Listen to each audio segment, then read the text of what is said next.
menimbulkan banyak keluhan-keluhan dari warga, mulai dari air, udara, dan tanah yang tercemar, terus mulai dari kesehatan warga gitu.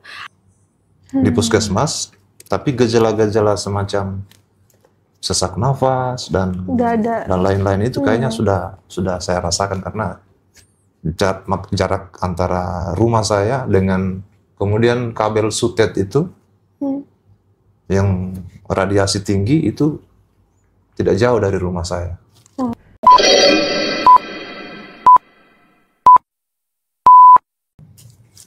Halo sahabat Walhi, selamat datang di podcast Opsi. Podcast dari Walhi yang mana akan bercerita tentang kondisi-kondisi lingkungan saat ini dan juga permasalahan-permasalahannya yang dikonsepkan secara lebih santai. Perkenalkan, saya Fatimah Smith atau biasa dipanggil Mima. Saya di sini akan menjadi host untuk podcast hari ini. Nah, di sini bersama kita kali ini juga sudah ada seorang warga dari Sulawesi Tengah. Ada Pak Ramadan. Ya. Halo Pak Ramadan. Halo. Dada dulu ke penonton.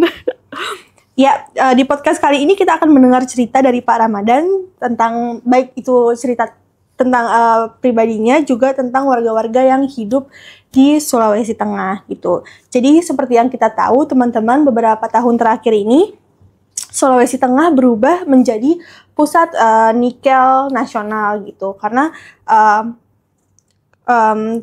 karena memang di Sulawesi itu ternyata terdapat banyak sekali bahan-bahan kritikal mineral termasuk nikel gitu.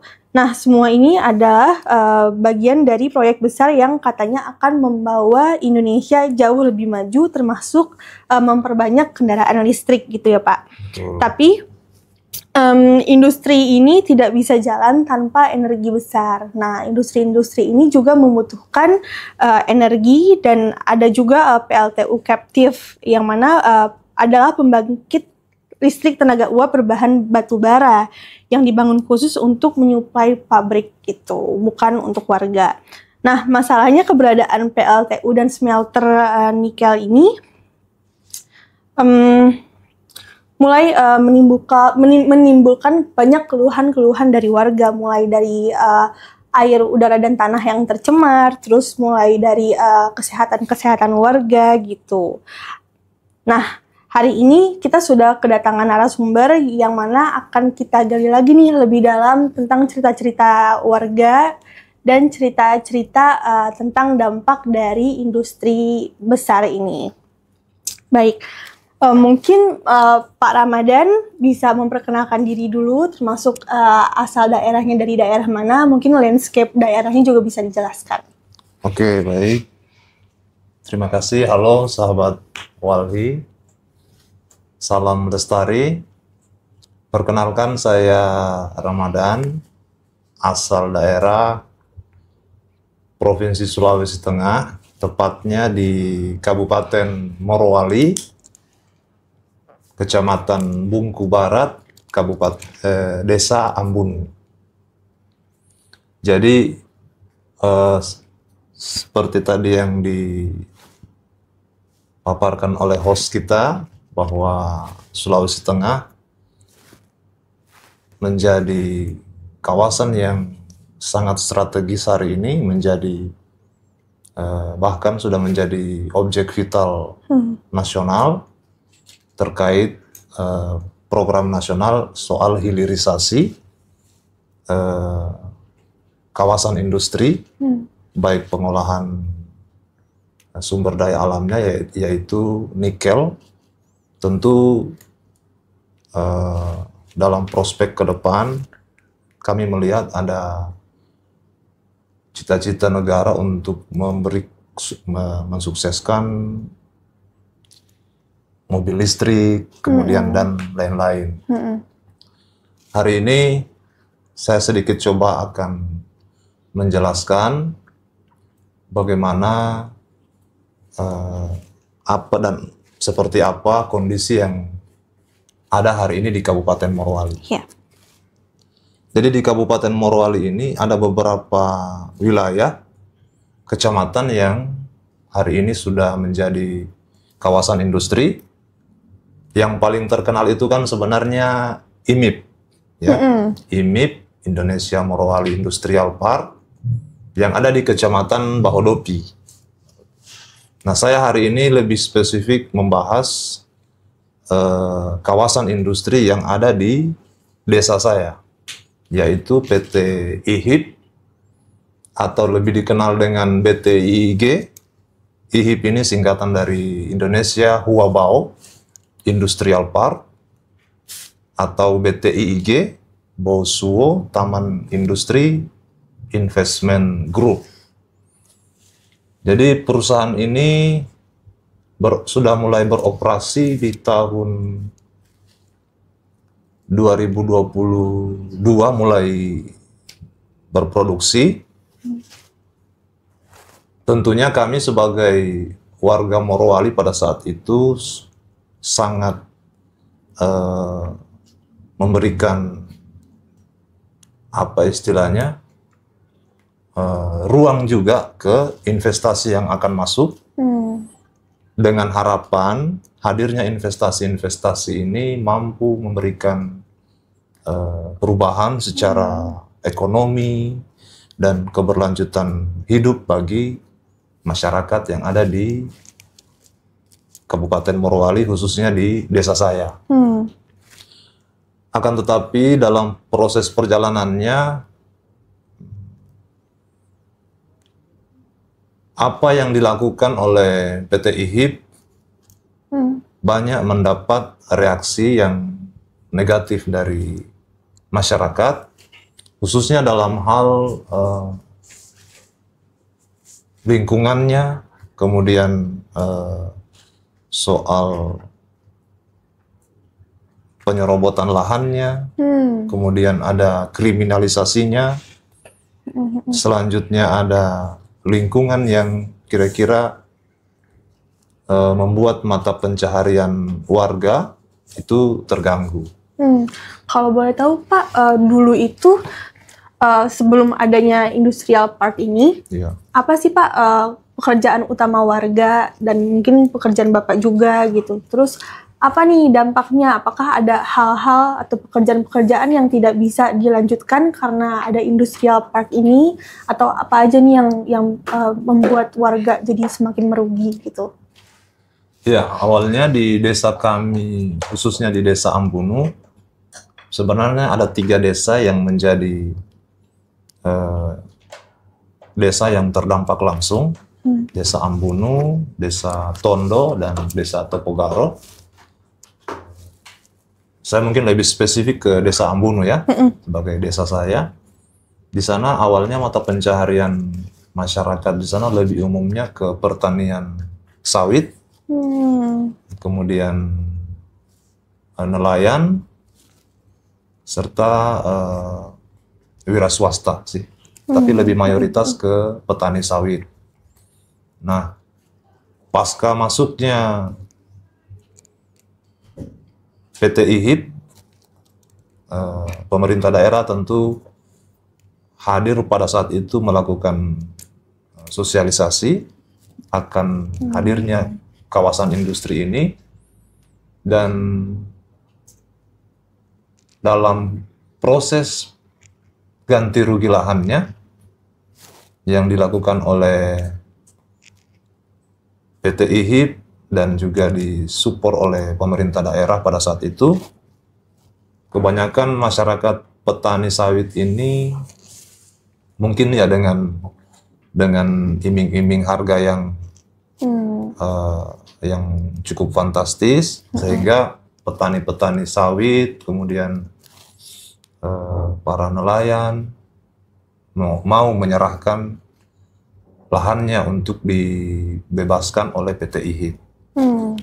Nah, dalam perjanjian atau dalam klausul kerjasama yang dibangun pada saat mereka melakukan negosiasi adalah lahannya dibebaskan oleh BTIG, yang punya pemilik lahan nanti akan diberi jatah per hektar lahannya, nanti bisa menyerap tenaga kerja misalnya. Kemudian Eh, akan tetapi pada kenyataannya setelah warga menyerahkan lahan, kemudian penyerapan tenaga kerja tadi justru tidak sesuai dengan apa yang diharapkan oleh pemilik-pemilik lahan. Nah, selanjutnya ada situasi yang cukup meresahkan juga, dan saya sempat pimpin warga pada saat itu untuk melakukan pressure, di mana petani-petani sawit yang sudah dibebaskan oleh PT IHIP lahannya ini, karena lahan sawitnya sudah diambil alih oleh kawasan, tentu ada perubahan mata pencaharian.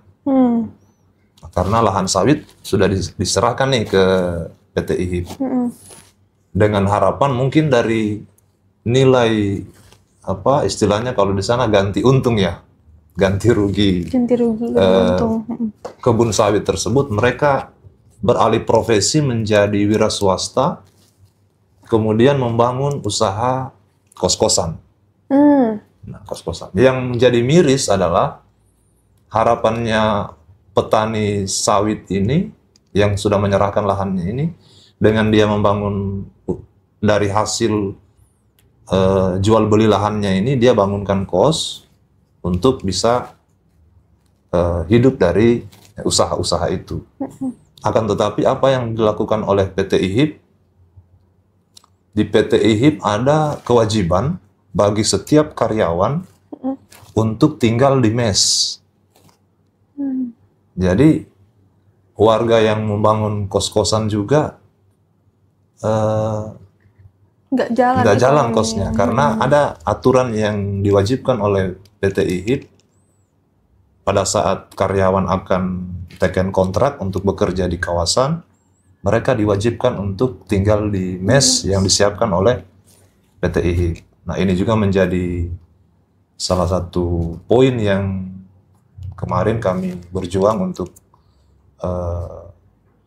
dihilangkan aturan tersebut. Itu dalam hal karyawan ya. Kalau misalnya dalam hal dampak daripada hadirnya PT IHIP dengan mega proyek yang mereka lakukan di kawasan itu, para nelayan yang ada di sana juga sangat mengalami kesulitan untuk mengakses laut, karena laut di area kami itu sudah direklamasi, sudah ditimbun. Kemudian para nelayan juga untuk mengakses, untuk mendapatkan tangkapan yang kalau tahun-tahun sebelumnya, sebelum ada IHIP datang, ini jarak nelayan untuk menangkap ikan ini cukup dekat. Tapi dengan hadirnya pembangunan PLTU, reklamasi di area pesisir pantai, ini menjadi sulit nelayan kita di sana untuk melakukan tangkapan. Itu yang soal nelayan. Kemudian teman-teman petani rumput laut yang melakukan budidaya rumput laut juga terkena imbas dari aktivitas yang ada di pesisir pantai, karena lautnya sudah tercemar, sehingga hasil budidaya rumput laut yang tahun sebelumnya cukup baik, setelah hadirnya BTIG bahkan sangat merugi para petani rumput laut kita di sana. Walaupun pada akhirnya BTIG bertanggung jawab secara sosialnya untuk mengganti kerugian yang dialami oleh petani rumput laut tersebut. Itu sih mungkin dulu sebelum kita bicara soal dampak lainnya kan. Iya, jadi kalau dari yang Bapak Ramadan tadi ceritakan itu berarti ada realitas yang tidak sebanding ya antara realitas dan juga janji yang diberikan oleh perusahaan, termasuk di antara realitas dan juga harapan-harapan dari warga saat adanya industrial park tersebut. Terus juga tadi poinnya itu jadi semakin dilemahkan nih masyarakatnya secara ekonomi. Ya. Baik itu tentang tadi kos-kosan yang akhirnya nggak terisi, nggak jalan gitu. Terus juga dari nelayan-nelayan yang semakin jauh nih jarak tangkapnya untuk bisa mendapatkan ikan gitu kan.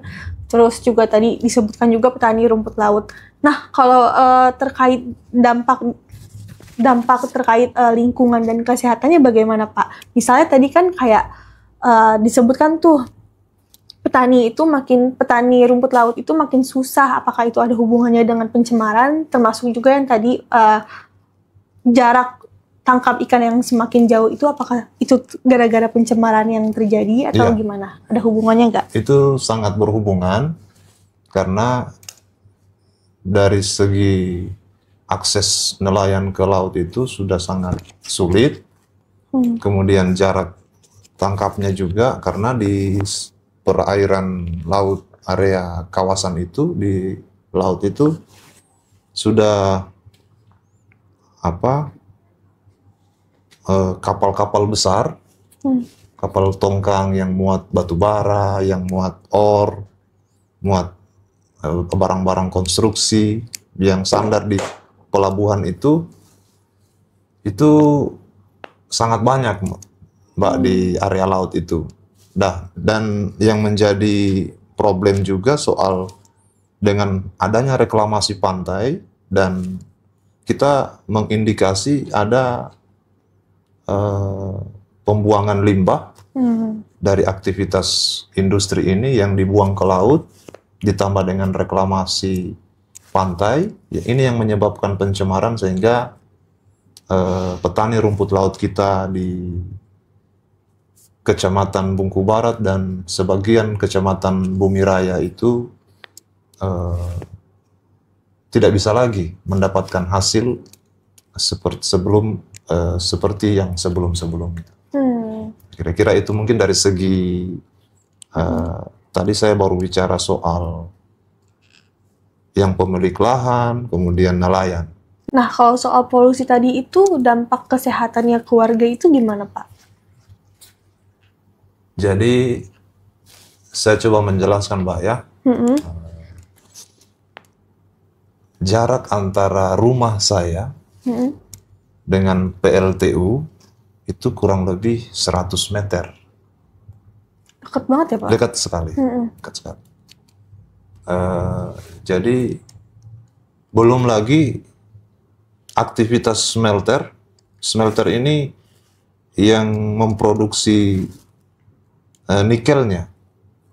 Jadi kalau PLTU ini sebagai sumber energi untuk menggerakkan smelternya, ya. Nah, polusi yang dihadirkan oleh dua aktivitas antara PLTU dan smelter ini sangat meresahkan masyarakat sekitar situ.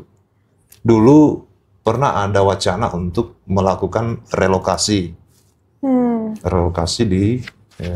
bahkan di 3 desa itu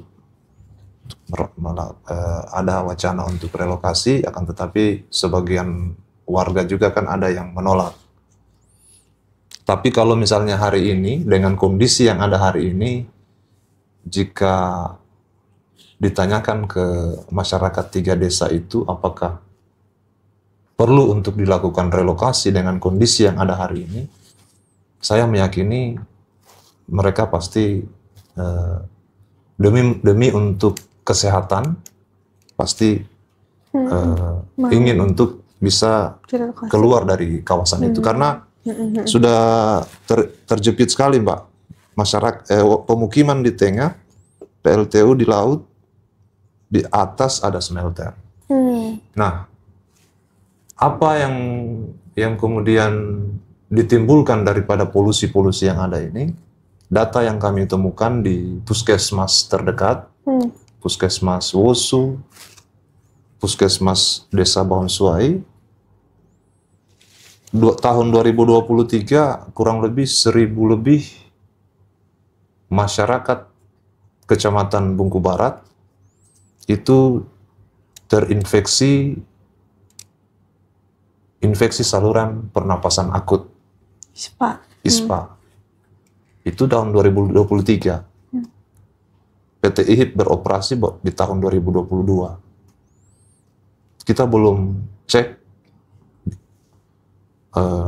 pengidap ISPA ini di tahun 2024 dan tahun ini.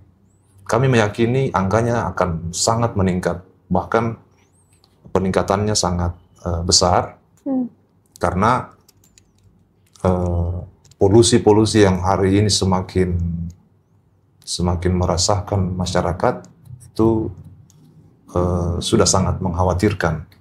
Dan saya belum pernah melakukan check up di puskesmas, tapi gejala-gejala semacam sesak nafas dan lain-lain itu kayaknya sudah saya rasakan, karena jarak antara rumah saya dengan kemudian kabel sutet itu yang radiasi tinggi itu tidak jauh dari rumah saya. Nah, makanya di bulan terakhir kemarin saya pimpin aksi untuk himpun beberapa desa, termasuk petani rumput laut, pengusaha kos-kosan, kemudian soal masyarakat yang mengeluh soal debu, soal perampasan jalan desa yang digunakan oleh BTIG. Itu kita melakukan aksi di flyover PT IHIP, sehingga pada saat itu pemerintah daerah hadir untuk memediasi. Oh, berarti udah ada nih komunikasi gitu ya? Maksudnya kan tadi udah ada aksi, berarti udah ada nih komunikasi setelah si industrial park ini berjalan, terus sudah ada banyak warga yang komplain. Iya, banyak warga yang komplain, itu komplainnya sudah dikasih ke IHIP tadi. Sudah. Dan respon mereka gimana? Kan tadi pemerintah daerah yang respon. Awalnya kami aksi soal jalan tani. Jadi jalan tani ini kami blokade jalur hauling PT IHIP. Saya pimpin waktu itu blokadenya kurang lebih 29 hari. Nah, tiba-tiba dari desa kawan-kawan kami yang ada di desa tetangga, desa Topogaro dan desa Tondo itu mendapatkan perlakuan kriminalisasi.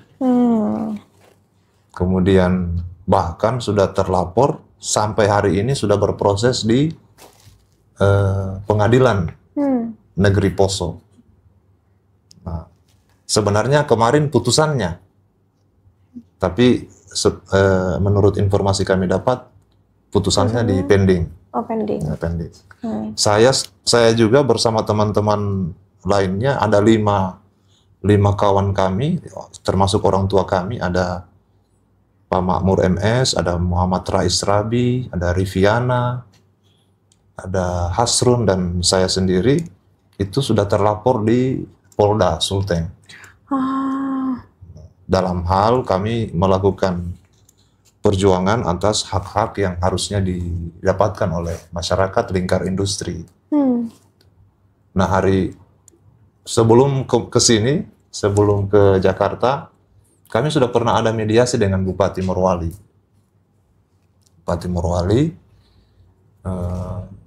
Dan sementara berproses sih mediasinya, karena mungkin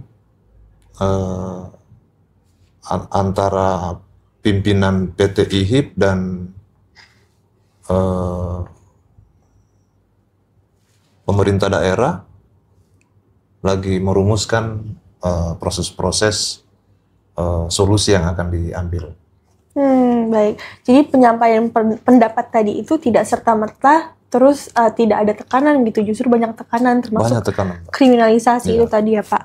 Kalau dihitung somasi yang masuk ke kami, saya dalam satu tahun terakhir ada kurang lebih 3 somasi dari BTIG, dari PT IHIP yang diberikan ke kami, yang pada saat itu berjuang bersama ibu-ibu, bersama warga sekitar lingkar industri yang memperjuangkan hak-haknya tadi yang sudah saya sampaikan tadi. Nah, mudah-mudahan kita sih masih berharap pemerintah daerah dalam hal ini Bupati dan Pak Gubernur Sulawesi Tengah juga bisa mengambil sikap dan merespon situasi ini.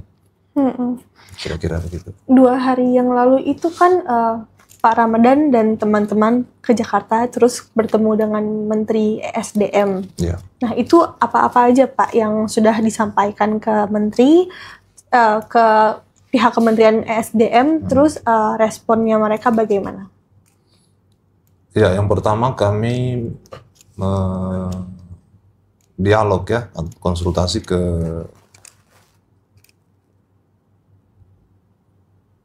Kementerian ESDM.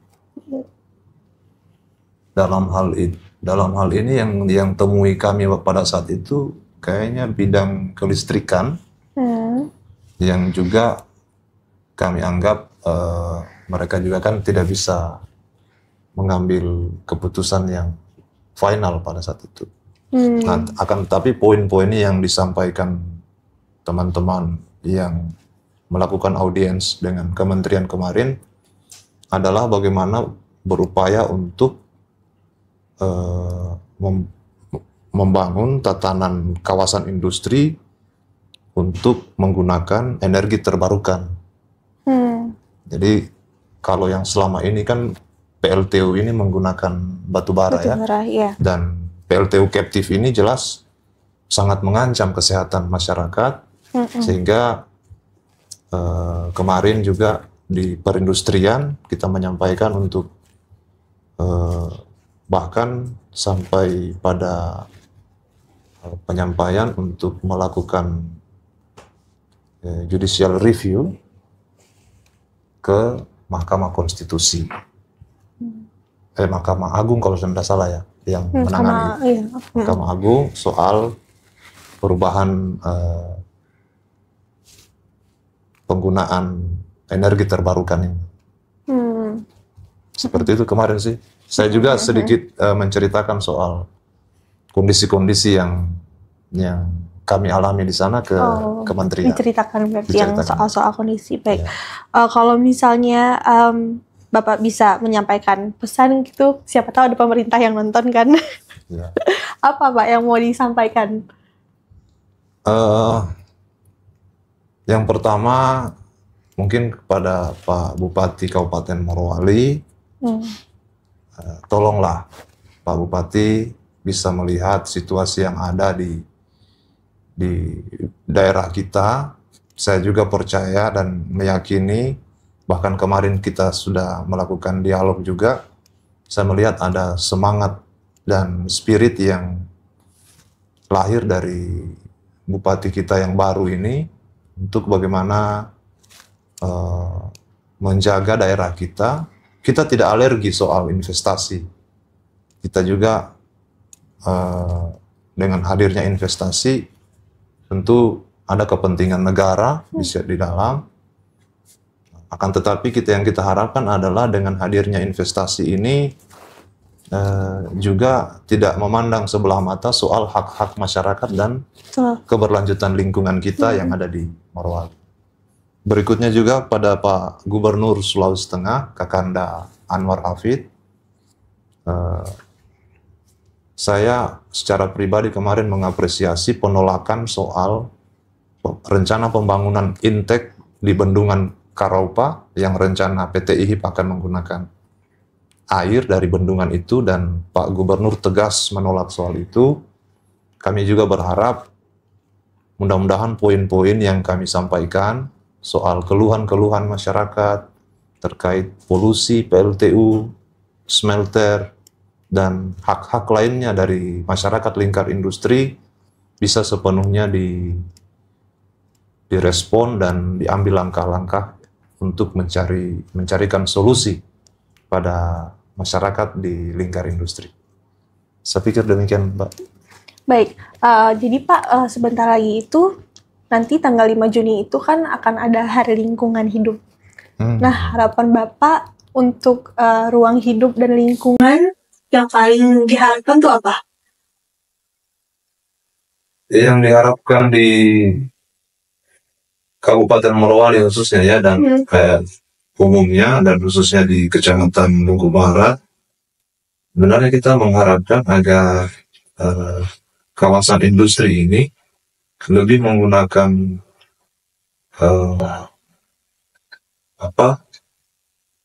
jangan menggunakan batu bara lah kalau menurut saya, karena sangat berdampak sekali terhadap lingkungan kita. Kalau tahu misalnya, walaupun kita juga memahami bahwa untuk melakukan perjuangan melawan penggunaan batu bara ini kan banyak pihak-pihak yang menurut kami menjadi imbas ya. Kita tahu kan siapa semua pemain batu bara di negara ini kan.